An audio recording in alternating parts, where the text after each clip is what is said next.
Di video sebelumnya kita sudah bahas tentang kenapa kita perlu meninjau ulang kecerdasan emosi, dan kita sudah sempat masuk ke dalam bagian pertama dari kecerdasan emosi, yaitu self-awareness. Nah, kali ini kita akan lanjutkan perjalanan kita untuk bahas soal self-motivation and self-management.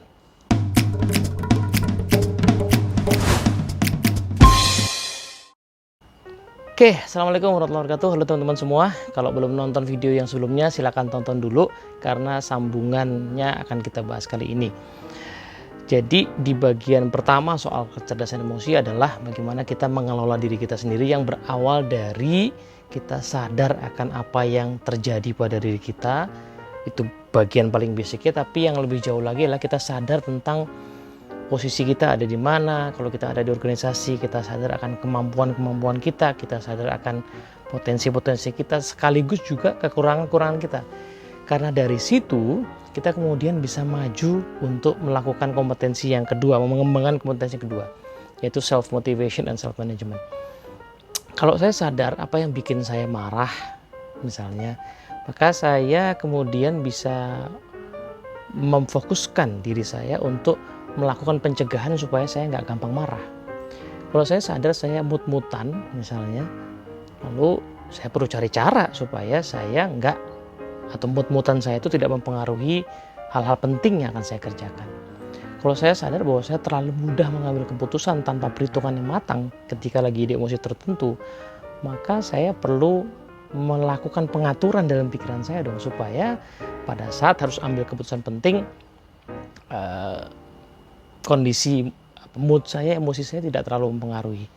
Nah, itulah sebenarnya esensi dari self motivation and self management. Jadi menyadari hal yang menjadi perhatian saya, menjadi concern saya, menyadari situasi saya, kemudian mencoba untuk melakukan sesuatu yang ada dalam kendali saya untuk bisa mengelolanya. Kalau sudah tahu bahwa kalau nggak pas pagi-pagi ya, saya lagi nggak olahraga gitu, maka seharian itu kemudian saya nggak akan seger, dan kemungkinan pas saya harus berpikir jernih nggak bisa berpikir jernih. Ya kalau gitu cari cara supaya saya pagi-pagi bisa sempat olahraga.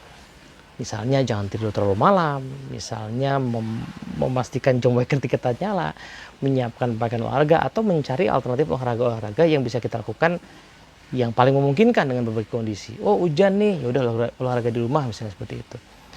Kalau saya tahu bahwa saya itu impulsif ya, impulsif buyer misalnya itu ya, gampang beli sesuatu yang belakangan saya sesali misalnya, maka apa yang bisa saya lakukan untuk mencegah saya melakukan hal itu? Nah, misalnya dengan tidak memasang aplikasi yang terlalu mudah membuat saya membeli, atau tidak memasukkan browsingan saya ke dalam keranjang misalnya gitu ya. Nah, kalau saya tahu bahwa saya suka berdebat panas dengan pimpinan saya, which itu tidak membantu ide-ide saya untuk lebih mudah diterima. Ya, karena memang ya, egonya sangat besar, bedanya beliau punya posisi ya, punya wewenang. Maka saya perlu melakukan sesuatu supaya emosi saya tidak meledak-ledak, dan akhirnya saya bisa lebih tenang untuk kemudian bisa memaparkan ide saya dengan lebih baik. Nah, inilah yang dilakukan oleh orang yang disebut sebagai orang yang proaktif. Ya, istilah proaktif ini saya pinjam dari buku The 7 Habits of Highly Effective People. Kita udah bahas buku ini tuntas ya. Habit yang pertama itu mengajarkan untuk menjadi orang yang proaktif, yaitu orang yang ketika ada sebuah stimulus ya, dia sadari stimulus itu apa, tapi dia tidak membiarkan dirinya langsung merespons.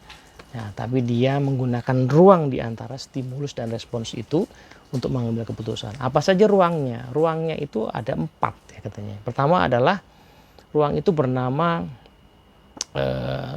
stop ya, berhenti menyadari apa sebenarnya yang menjadi stimulus bagi saya, menjadi pemicu dari kondisi emosi saya.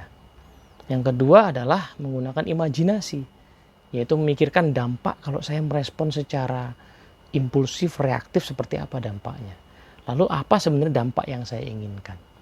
Nah, yang ketiga adalah tools bernama hati nurani ya. Bertanya ke dalam diri, apa sebenarnya tindakan yang lebih baik. Apakah tindakan yang saya lakukan ini tepat atau tidak. Kemudian tools yang keempat namanya independent will atau kehendak bebas, yaitu sebuah kemampuan yang diberikan kepada kita untuk tanda kutip ya, memaksa diri kita melakukan tindakan yang baik, yang benar meskipun itu belum tentu nyaman atau kita sukai. Orang yang sakit itu tahu proses obat itu pasti nggak enak, obat itu pasti pahit, tetapi yet kita punya kemampuan memaksa diri kita untuk minum obat supaya kita bisa sembuh. Gitu. Nah, kemampuan-kemampuan ini adalah kemampuan yang bisa dilatih karena dia ada, ya, dia inherent dalam diri kita sebagai manusia, dan kita bisa melatihnya supaya kita tidak mudah terpengaruh oleh situasi. Nah, itu self motivation, self management di hal yang paling basic, yaitu mengelola pikiran perasaan kita. Tapi aplikasi dari self motivation and management yang lebih jauh adalah bagaimana kita bisa, setelah kita menyadari misalnya potensi-potensi diri kita, bagaimana kita bisa mengarahkan potensi itu untuk membuat kita bisa berkontribusi lebih tinggi lagi. Company saya ini arahnya kemana, lalu saya punya kemampuan apa, atau saya belum punya kemampuan apa, lalu saya bisa mengira-ngira apakah kemampuan saya ini masih relevan atau tidak. Jika iya, maka kalau gitu mari saya buat sebuah visi, sebuah professional goal, sebuah tujuan profesional untuk saya berikan sehingga saya bisa ngasih lebih daripada yang saya bisa kasih sekarang. Kenapa mesti ngasih lebih? Iya, sehingga saya bisa mengaktualisasikan potensi saya, tapi juga sehingga saya terus bisa relevan di organisasi. Karena udah kita bahas ada banyak posisi-posisi pekerjaan yang pelan-pelan hilang, sementara ada banyak posisi juga yang pelan-pelan bertumbuhan, growing. Nah, kita ada di mana? Kalau kita sadari bahwa posisi kita lagi growing, maka bagaimana kita terus growing untuk menyambut ya pertumbuhan itu. Kita tetap bisa makin canggih untuk bisa menyambut pertumbuhan itu. Sementara kalau kita menyadari posisi kita itu lagi decreasing, maka saya harus belajar apa? Saya harus bisa kontribusi seperti apa? Ya kan? Jadi nggak mungkin lagi misalnya nih ya teman-teman di dunia HR human capital misalnya tidak mempedulikan yang namanya online test misalnya gitu ya, sesuatu yang dulu teman-teman di kalangan psikologi masih nggak terlalu meyakini kevalitannya. Nggak mungkin mengabaikan karena situasinya udah semakin ke arah sana. Pertanyaan adalah bagaimana saya bisa mendalami untuk memahami nanti manfaatnya buat apa, ya, di titik mana itu bisa dimanfaatkan. Teman-teman di dunia procurement misalnya, ya, nggak mungkin lagi hanya memandang dirinya sebagai orang yang nanti cari harga paling murah, misalnya paling efisien, karena semua hal itu ya kedepannya sudah terotomatisasi, ya segala vendor yang terdaftar, ya perbandingan harga dan sebagainya itu sudah bisa terotomatisasi, sehingga kalau saya hanya berhenti di situ saja maka pelan-pelan saya akan hilang. Pertanyaannya adalah kalau gitu saya bisa kontribusi lebih apa? Ya sekalian kalau gitu saya pelajari proses otomatisasi itu, mumpung company saya belum ke arah sana.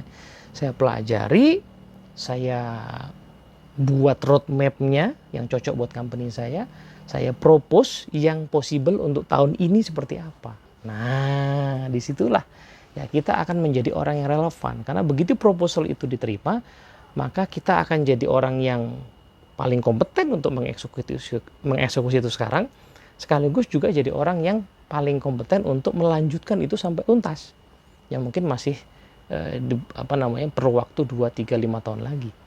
Itu sekalian aja kalau gitu saya dalam itu semua. Jelas ini proses yang tidak mudah, karena kita harus memaksa diri kita untuk belajar, memaksa diri kita untuk memikirkan masa depan, tidak hanya apa yang di depan mata, sementara yang di depan mata ini masih ada ya. Jadi kesibukan BAU ini masih ada di depan mata. Ya, cuman dia pelan-pelan mungkin akan hanya membuat kita nggak kemana-mana. Gitu. Jadi self motivation and self management adalah praktek realnya, yaitu kita membuat sebuah visi profesional atau tujuan profesional atau professional goal, sesuatu yang beyond dari apa yang kita jalani sekarang, sesuatu yang mungkin terwujudnya baru 2, 3, 5 tahun ke depan. Dan itu datang dari mana? Dari pemahaman kita akan organisasi. Organisasi mau kemana, lalu kontribusi dari bidang saya ini mau kemana, lalu saya arahkan diri saya ke sana dengan cara saya berkontribusi ya. Saya usulkan sebuah roadmap untuk bisa berkontribusi lebih. Nah, itu bicara peran kita di organisasi. Bagaimana dengan peran kita di kehidupan yang lain? Sama teman-teman semua. Jadi kalau di keluarga misalnya, ada mungkin yang kita baru berkeluarga, lalu kemudian kita punya anak misalnya. Nah, anak itu baru lahir ya, memang kebutuhannya tidak terlalu complicated mungkin ya, tapi yang kita tahu bahwa anak ini akan tumbuh dewasa, akan remaja. Pertanyaannya, apakah saya akan masih relevan? Nah, apakah saya pada saat dia mendewasa saya masih bisa bermain, berdiskusi, berinteraksi, connect dengan dia sebagaimana waktu dia masih kecil? Nah, kalau kita hanya berpikir kita sebagai orang tua yang misalnya hanya kasih nafkah ya untuk dia hidup saja seperti sekarang ini, maka at the moment dia mendewasa, saya nggak bisa relevan. Saya nggak bisa connect sama dia. Lalu pelan-pelan dia hilang gitu. Menurut saya sih, ini nasihat buat diri saya sendiri ya. Hubungan yang renggang di keluarga itu bukan sesuatu yang datang tiba-tiba. Hubungan yang renggang di keluarga pasti merupakan proses ya. Sebegitu juga kebalikannya, hubungan yang erat di keluarga. Kalau kita lihat keluarga yang erat hubungannya, itu juga tidak terjadi tiba-tiba, tapi itu lewat proses yang dibangun. Dan itu berawalnya bukan dari meminta orang untuk memahami kita. Anak dong memahami orang tua, istri dong memahami suami, ya kan? Atau saudara-saudara dong memahami saya. Bukan datangnya dari sana, tapi datangnya dari diri kita yang menyadari peran saya di keluarga ini apa ya. Suami istri pasti tidak sama perannya. Tipikalnya beda, karakternya beda, potensinya beda. Mereka bisa bersatu karena saling melengkapi. Nah, sisi saya apa? Sisi saya apa, lalu yang bisa saya kembangkan kemana? Nah, lalu kemudian kita coba ya, pikirkan. Seandainya saya nanti masih bisa connect nih sama anak saya ketika dia SMA. Kira-kira apa yang harus saya sanggup lakukan? Apa obrolan yang bisa saya bangun? Ya kan? Interaksi seperti apa yang ingin saya harapkan? Saya masih bisa lakukan. Kalau dia kuliah, kalau dia bekerja, menikah, ya kan, yang mungkin pekerjaannya jauh beda dengan bidang saya, apa yang bisa saya lakukan ya? Saya akan mesti paham topik-topik apa ya. Saya akan perlu bisa melakukan tindakan apa saja supaya dia masih bisa connect sama saya. Nah, itu hal-hal yang perlu dilakukan. Suami istri juga sama. Ya kan, kebutuhan suami atau istri berkembang. Waktu baru menikah kebutuhannya mungkin ya kebutuhan-kebutuhan dasar gitu ya. Tapi seiring perkembangan waktu, diri pasangan kita juga bertumbuh. Pertanyaan adalah apakah kita masih relevan dengan pertumbuhan itu? Ketika pasangan kita mematang, ya, apakah kita ikut mematang? Ketika pasangan kita menjadi lebih spiritual, ya, lebih deep thinker, apakah kita juga merespon, sanggup menyelaraskan diri? Itu. Nah, belum lagi nanti sampai ini, kalau ngomong agak jauh sedikit ya, saya sih masih jauh ya, tapi agak jauh sedikit saya bayangkan kalau seandainya si anak ini udah dewasa lalu punya anak lagi, kita jadi kakek nenek gitu ya, gimana caranya bisa relevan terus dengan generasi yang kesekian. Kakak adik juga sama sebenarnya gitu. Jadi kakak adik seringkali taken for granted, jarang bertanya, saya tuh sebenarnya pengen dikenang sebagai kakak yang seperti apa sih, dengan adik yang seperti apa sih, dengan sepupu yang seperti apa sih. Ini pertanyaan yang mungkin agak jarang ya, termasuk mungkin oleh diri saya. Nah, maka seperti apa realnya proses membangun visi pribadi, professional goals ini? Nah, latihannya seperti ini. Silahkan kita pasang satu titik lah di masa depan. Ya, terserah ya. Kalau latihan yang paling ekstrim sih ngajakinnya sampai ke ujung usia, yaitu ya terserah, mengira-ngira hidupnya akan berakhir kapan gitu ya. Itu latihan paling ekstrim. Tapi kalaupun nggak nyampe ke sana, pasang satu titik di mana kita sudah cukup mencapai banyak hal dalam hidup. Ya, umur berapa ya? 50, 60, 70, 80 gitu ya. Lalu kemudian kita dikelilingi nih ya. Di momen itu kita dikelilingi oleh orang-orang yang penting dari hidup kita. Siapa kira-kira orang-orang yang kita berharap sepanjang hidup itu dan di ujung itu masih sangat erat hubungannya dengan kita. Gitu. Nah, tidak banyak yang berpikir bahwa iya ya, saya tuh berharap juga sebenarnya masih bisa menjalin persahabatan dengan teman-teman kerja saya. Even mungkin ada yang masih satu kantor, ada yang sudah pensiun, ada yang mungkin nanti pindah ke tempat lain. Tapi saya masih pengen loh bisa punya hubungan yang baik gitu. Nah, begitu diajak latihan seperti ini nih baru tuh kepikiran. Nah, tapi kan tentu bukan hanya soal teman kerja ya. Kita bisa berpikir yang lain ya, keluarga misalnya, teman-teman, sahabat-sahabat kita, ya, rekan kerja, pelanggan-pelanggan kita, orang-orang yang kita layani selama kita kerja atau berbisnis, kemudian anggota tim kita misalnya. Nah, silakan kita pikirkan itu semua, lalu kemudian satu-satu nih, satu-satu kita imajinasikan ya, gunakan kekuatan imajinasi kita untuk membayangkan apa ya yang saya berharap mereka katakan tentang diri saya sepanjang hidup mereka mengenal saya. Nah, gitu ya. Jadi kira-kira sekian puluh tahun mengenal saya itu, saya berharap dikenang sebagai kakak yang seperti apa, adik yang seperti apa, pasangan yang seperti apa, anak yang seperti apa, menantu yang seperti apa, tetangga yang seperti apa, kolega rekan kerja yang seperti apa, pebisnis yang seperti apa, pimpinan yang seperti apa. Nah, itu satu-satu kita pikirin. Nah, biasanya dari seluruh jawaban itu kita akan sampai, begitu jawabannya sudah dibuat semua, langkah berikutnya adalah baca seluruh jawaban itu, lalu coba pelan-pelan renungkan benang merah dari semua jawaban itu. Nah, biasanya kita akan ketemu tuh ya, bahwa kayaknya seluruh harapan saya ini ada benang merahnya, ada temanya. Nah, misalnya ada sebagian teman-teman di dunia IT ya, pas dia ngomong soal professional goals, ternyata bidang saya memang IT ya. Saya punya banyak keahlian di dalam bidang IT, tetapi yang lebih ingin saya kontribusikan sebenarnya adalah gimana bidang saya ini bisa membuat bisnis ini lebih cepat pertumbuhannya, sehingga saya ingin menjadi bisnis katalisator misalnya. Technical skill saya memang IT, tetapi jauh ya di dalam hati saya pengen bisa kontribusi untuk menghasilkan bisnis yang lebih baik, supaya orang nggak kerja manual, supaya orang nggak lembur-lembur terus, supaya orang tuh bisa dilayani dengan lebih baik. Saya pengen jadi bisnis katalisator dalam bidang keahlian saya. Nah, ini kan sesuatu yang lebih motivating ya, dibandingkan hanya bicara soal job desk atau target gitu ya. Nah, teman-teman di bidang human capital misalnya, ya dia punya posisi misalnya ngurusin payroll, ngurusin remunerasi, ngurusin training ya. Tapi jangan-jangan kalau direnungkan ya lebih dalam, benang merah dari semua harapan saya adalah saya tuh pengen bisa memastikan orang yang kerja di sini itu punya segala sesuatu yang dibutuhkan untuk membuat mereka bisa bekerja dengan bahagia. Karena saya percaya pada teori yang mengatakan orang yang paling produktif adalah orang yang paling bahagia gitu ya.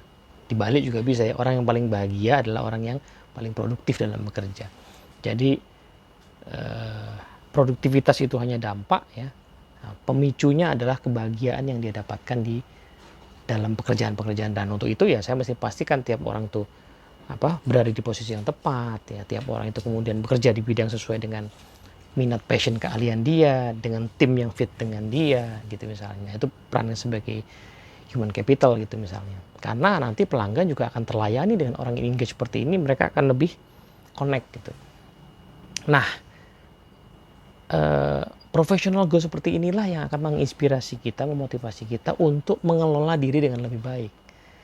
Nah, kalau udah punya yang namanya professional goals atau tadi vision hidup, itu tadi saya contohkan baru bicara soal bidang profesional ya. Kalau bidang yang personal, keluarga gimana? Sama ya. Gitu. Saya memang orang tua, tetapi saya pengen menjadi teman bertumbuh anak saya. Saya memang ya pasangan ya, suami atau istri, tapi saya pengen menjadi mitra ya. Mitra bagi dia untuk menjalani kehidupan yang paling memungkinkan dia untuk menghasilkan manfaat bagi kehidupan. Misalnya begitu ya. Nah, tema-tema itu kemudian perlu kita wujudkan secara real dalam bentuk sebuah tujuan-tujuan yang nyata. Tahun ini saya mau ngapain, mau mencapai apa. Tahun depan saya mau ngapain. Nah, tapi kalau tahun depan itu mungkin masih terlalu tidak pasti, ya at least realnya tahun ini saya mesti achieve apa. Kalau saya pengen menjadi orang IT yang bisa punya kemampuan untuk menjadi bisnis katalisator, maka Apa kemampuan yang perlu saya pelajari tahun ini? Apa proposal yang perlu saya buat tahun ini? Apa isu yang perlu saya solve tahun ini? Dan itu menghendaki saya untuk belajar apa? Nah, lalu diturunkan lagi ya. Belajarnya kapan?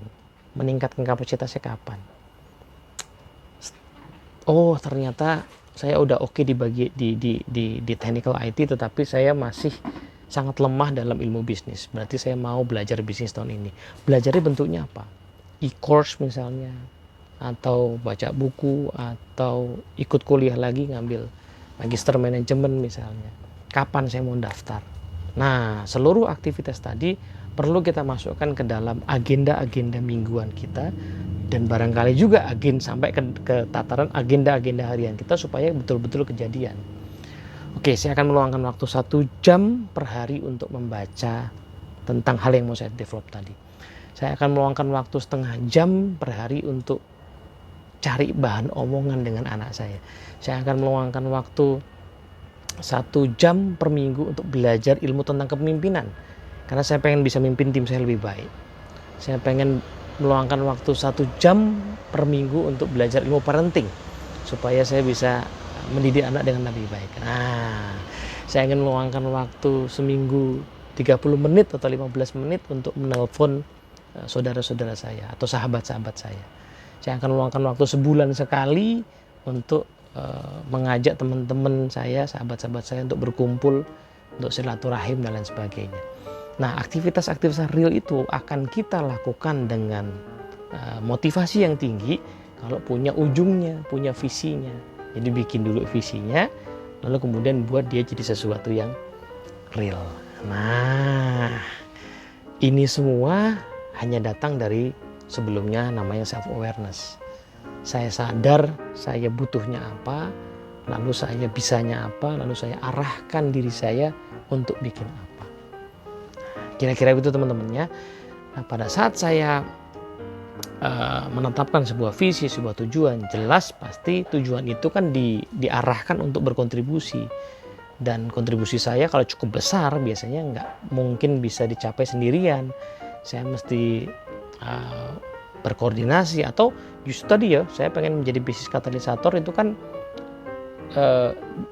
artinya realnya saya akan bikin sebuah misalnya app sistem yang akan dipakai oleh customer saya kan, klien saya, yaitu orang-orang di bisnis misalnya. Nah, untuk bisa memahami kebutuhan mereka dengan lebih baik, kita nanti perlu masuk ke area berikutnya, yaitu relationship awareness dan relationship management. Tapi beresin dulu diri kita ya, firm dengan apa yang kita inginkan, firm dengan siapa kita, tentukan arahnya, baru kita bisa melayani lebih baik. Sampai sini dulu, moga-moga bermanfaat. Assalamualaikum warahmatullahi wabarakatuh.